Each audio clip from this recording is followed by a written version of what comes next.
What's up, everybody? This is SOS Rampages back at you with another prediction episode for this weekend's Elimination Card 2025. I'm here with my man's SOS Farm. We are live on Twitch and on YouTube, so appreciate y'all for joining there and participating in said chat. We got some of the chat bumping right now. Appreciate Bud coming in here. Appreciate Bad B, whoever else is still in the chat, as well as anybody that's dealing with the live version on YouTube. It's with intermissions and stuff. I know it's a little bit different, but we appreciate y'all either way. That being said, pitching on over to the mans to say hi and do his thing. What's up? What up? I am SOS Farm on Twitch, and I am Farm27 on YouTube, and I'm here to talk wrestling with you. So, what do you guys want to talk about? Well, we're gonna start off with kind of where the chat's been going. Like I said, they've been putting some of their predictions in there. So let's start off with who we got in the background here. Look at big man taking over the card as he do. How did you describe him earlier? The combination of Hogan and Vince McMahon. He is Vince McMahon and Hulk Hogan imprisoned in one giant Samoan body. He wants to be the evil boss, and he also wants to be the main attraction that's kind of holding everybody back and making it all about himself, but doesn't realize that he's doing it because his ego is so big. Hiya. I'll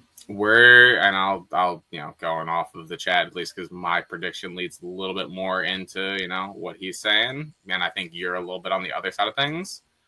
I'm starting to believe, and I'm thinking that Cody is going to say no,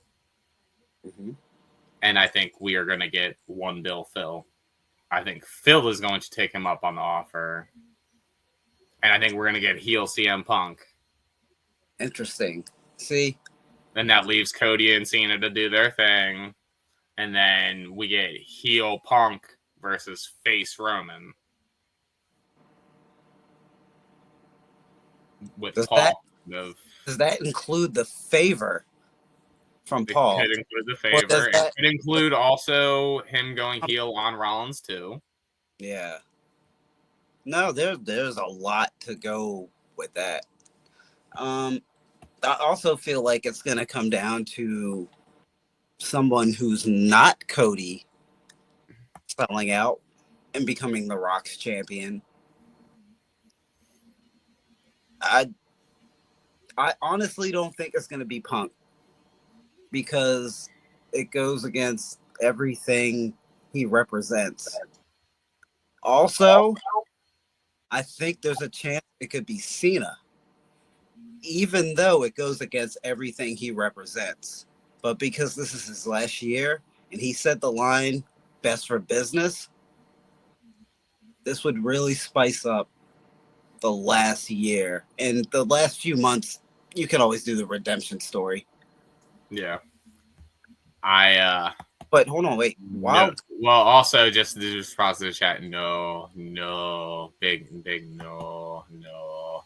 He don't like it over there. I know Vince is gone, but I could see him maybe coming back at some point. But no, Moxley likes where he at. As terrible as the storyline is, he's happy. Yeah, Mox has like another 5 years on his contract. He's where he wants to be, and he's not going anywhere for no time soon.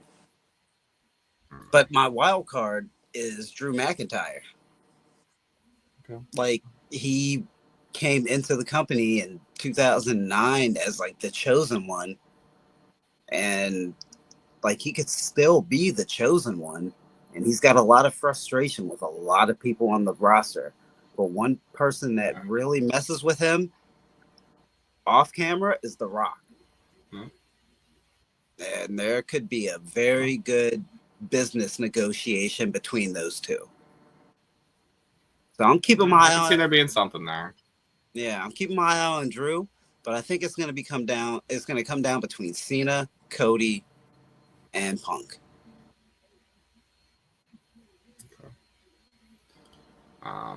Even though It is about to take a change. That's a hot take. I think it could happen, and even if that does happen, I don't think that changes Moxley's opinion on the place. He doesn't seem like he needs to be the top guy where he's at. Like that's not his. It's almost like with him in AEW, he's like the Daniel Bryan in WWE when Punk went away. Of like he's like that stopgap of like we need the champion, we need a reliable guy, give it to Moxley kind of idea. Like that's. He doesn't necessarily want to be champ like that. He was kind of that in WWE. Like I remember they were like about like Dean Ambrose has the record for most matches this year, and like he had that for like 2 or 3 years in a row. You remember? So like he's always like the MVP of the roster. Like he's always like doing more than anybody else. I don't think it matters where he works. He's gonna put it in. Gross. Going off of what we have down on the ticker written down, going Kevin Owens and Sami Zayn in the unsanctioned match. Even though I've argued that I would love to see this in the main event because of being in Toronto, and I think it being the peak of both of their feuds at this point. Like I don't know how much more you're going to do than an unsanctioned match like this, but my heart takes over too much, and I'm saying Kevin Owens, even though it makes no sense whatsoever. But I want Kevin to win this match. No sense, makes no logic. I think Kevin also does need to get a win back a little bit. Yeah, Randall, I know. I don't want him to be involved in this though. I don't know, but WrestleMania. I don't want him to be. Yeah. I'd rather not, but I can see them doing it. It's right in itself. Like Kevin Owens rode that little thing down to the ring last year, and then he backed all the way back up, and he was like, "Come on, Randy, jump on." Like they were friends. They were friends. That's what wrestling's all about. It's one way. And So you're saying Randy gets involved and Sammy wins is your prediction essentially? Yes. And then Karrion Kross continues to talk smack about, well, you didn't really do it on your own. And then Sammy has to address Karrion. And they continue that storyline while Kevin floats over to Randy. I mean, it's definitely a decent, Orton Owens, WrestleMania. I mean, that's act like they don't want to do that. They don't want to do that. Yeah. I mean, cool. I mean, out of all the wrestlers who don't get along with a lot of people, these two get along with each other. They want to fight. Yeah. I get you. Yeah. I don't want to see it, but I get you. Yeah, but it's money. Big man. Speaking of big money that they're going to be making, think of the new Kevin Owens shirt. Of course they do. Speaking of money that they're going to be making, I'm sure hand over fist, Trish is going to be teaming up with Tiffany Stratton to go against Nia and Candice. I'm sure they'll do great sales in Toronto because of that. I'm sure they were doing great sales before, but adding Trish to the card, I'm sure did not hurt whatsoever. Yeah. I truly think that this is Trish and Tiffany babyface win in Toronto. Yeah. Well, I agree, but what do you think Charlotte's involvement is going to be? Little to none. But she'll probably show and make herself know. Yeah, I mean, as she usually do. Will it have an impact on the end of the match?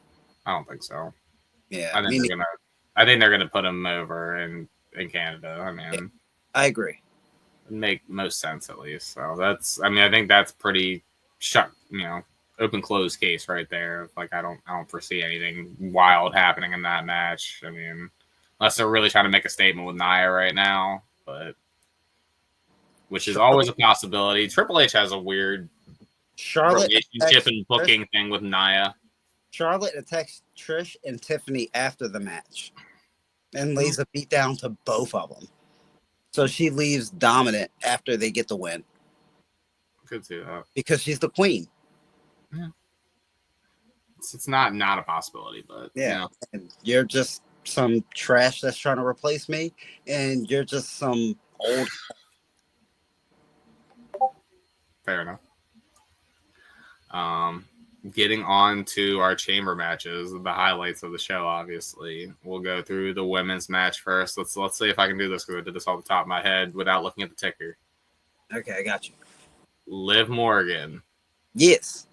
Roxanne Perez. Yes.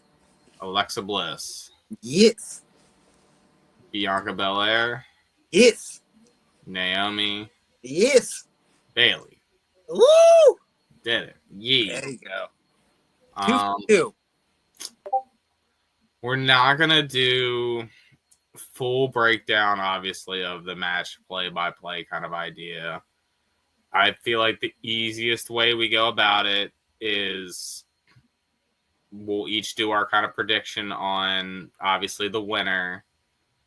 And then maybe a little bit of not a play-by-play, but like if you have someone that you think is really going to eliminate somebody to set up a certain feud, do you think there's going to be a final two? Like, in your mind, what is your storyline that you'd either like to see or that you think that they're going to do, I guess is where we're going to go with it. Okay. As far as that's concerned for me right now, I'm really leaning into, especially with the tag titles being dropped by them, I think they're going to pull the trigger on Bianca. I agree. And I think it's going to be involvement by Jade somehow. I was thinking that too. I think that Liv's going to call out Dom and or Raquel. That's going to cause the opening. Then we're going to have the Jade return to kind of come save the day. She can run through Dom, run through Raquel. And then that's where I'm a little... I don't know about what happens next. In my mind, and this is, kind of the bolder prediction of things and where I kind of want to lean into everything, I think that Bianca eliminates Naomi. And I think that there's a whole... She may have found out that Naomi jumped Jade kind of idea, and there's some sort of reasoning behind why she would eliminate Naomi, but she's not gonna say it out, but there's something's found out earlier in the night, some sort of footage has been shown to her or something to show what happened, that Naomi was working with Liv or she was working solo or whatever to kind of jump Jade. It's going to be a very interesting... I think the easy setup, obviously, because they're already feuding, is Bailey and Roxanne are going to go at it and do their thing. Maybe setting up a Mania match. It would be nice to kind of see the NXT, showcased on Mania weekend and not Bailey going down to TakeOver. It'd be nice to kind of see Roxanne elevated up to Mania with Bailey, but it seems like they're going to just go to TakeOver with that. The only one that could kind of throw a wrench into kind of everything like she does, especially with the reaction that she got, is Alexa Bliss. She's really not feuding with anybody right now or not doing anything, which I know that there's huge rumors of her and Liv. He's gonna shit that the lights start fading out, gonna start rubbing her head, and she's gonna get distracted and try to shake it off, and then someone's gonna roll her up, and then that's gonna lead to some Wyatt 6 storyline.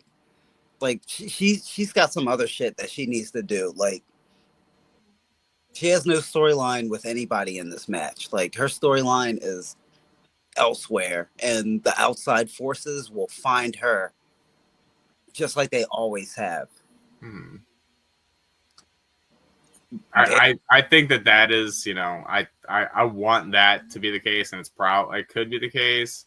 I really do, and with the rumor and innuendo around it, and just with how WWE is, it's either going to be Liv and Alexa 1 and 2, or they're going to have that stare down moment of hey, you look like me, you look like me too, my evil twins from The Shining. Like them looking at each other and facing off. And I think that's going to really gauge the reaction as well of like how the fans, and it's Toronto, so they're going to be hot for everything. And then that's going to probably set up that Mania match.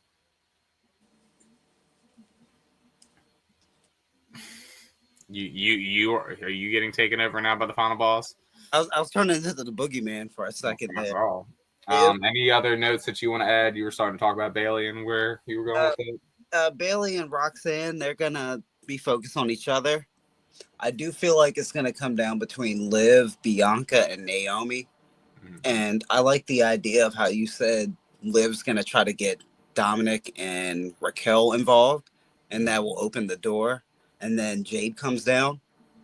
But I think at that moment, it's gonna be like, is Jade gonna attack Naomi, Bianca, or Liv? Yeah. And like that's like the big reveal of who attacked her. Right. And in my mind, she'll attack Naomi. Mm-hmm. But I do think Bianca will win. Yeah. And that sets up for that kind of idea. It would also be a very interesting kind of swerve if that happens, if, Jade comes down, attacks Naomi, and then let's say Bianca attacks Jade. Because, realistically, you need, with Rhea and Bianca, like, you need someone to go heel. And Bianca's kind of hinted that, like, she's feeling, I think switching it up. I think the way I would do it, if I was doing it in this direction, I would do it like Bianca versus Rhea, face versus face this year. No. And then Bianca wins. And then Bianca slowly becomes like the cocky heel. And we build up to like the Rhea Charlotte 3-match series. Yeah. So like the next time they fight at WrestleMania, you got super cocky heel Bianca versus Rhea. So that changed. I don't know what I would do for the third one, but that's how it would build up to the second one in a few years. All right. But it's going to be interesting no matter what, and it's going to be a good work match. Yeah, definitely. I've been waiting for. It's going to be interesting the placement of it, as far as like I think they'll probably do it like they usually do the women's Rumble and stuff like that, where they'll probably have this early in the night and then have the men's second later. So I've been kind of see how that goes. Bianca for years, and like whenever they actually pull the trigger, like that's going to be the match I'm like most hyped for that year. Yeah, I mean, it's going to be interesting. It's going to be hard to not put that as like a main event match, but we have so many main events up as far as that's concerned. It might not be the main event, but it's only going to be like the first of a 3 series, Austin and Rock. Right. With that kind of being said, we go over to the main event probably of the evening, I would assume, and that's going to be the men's chamber over there. I will go with where I'm going with it, and this is my little kid heart, and this is how I feel, and this is what I believe, and I've made my pitch for this. I want Cena to pull it off. I believe in Cena pulling it off. And this is the business sense to me, and this is why, and this is my biggest thing. If you're gonna pull the trigger and give Mans his 17th title, you do it at WrestleMania in front of the biggest crowd that you can. You don't do it at any other pay-per-view. You don't do it at Raw. You do it at the biggest show that you have that you can put out there. If you're doing it. So in my mind, that's the biggest push for Cena. I think it comes down to Cena and Punk at the end. I think Punk gets his get back and eliminates Logan Paul at some point. I hate that it's happening, but it seems like the only reason that Damian Priest would be in this match is to get into it with Drew McIntyre, because there's really nothing else for him in this match. So that seems like where they're going to pair off. And Seth is, I think, basically going to do the old school Seth taunt in WWE, where he's just throwing fists and spinning at everyone in the match. Like he's just pissed at everything and everyone in the match, and he's going to go off, and he probably honestly will be the showcase member of the match, and he's going to shine, I think, more than anybody else. If I had to put like a unsung hero, the most underrated in the match to like go off. I think storyline wise, I don't know how much he's gonna have, but as far as moves and as far as when he hits that, it's gonna be like a house of fire, and or he's gonna start the match and it's gonna be he's that workhorse of the match. It'll be Seth and like Logan Paul starting the match, and Seth will be in there the whole time. Yeah, and he'll be basically moving the whole time and doing as much as he can. That's what I said. I don't know, man. I really want to say Drew's got something going on. Like he's been losing too much, and he's too important. But I know they have other things that they want to do with him. But bump all that. Y'all are in charge. Y'all can change anything at any moment. I'm not sure of Drew, but I do think it's going to come down between Cena and Punk. But if I did have to say one person, I have to say Punk. And I know I said Punk for the Rumble, and he didn't win.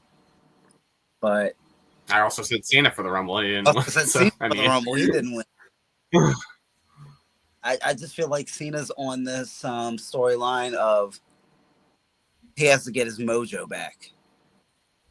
And like he's trying to win the Rumble. He's trying to win the Elimination Chamber. Bro, can you just like go to Monday Night Raw and fight like one of the War Raiders? Or like like get you a little warm-up match, Go to Impact.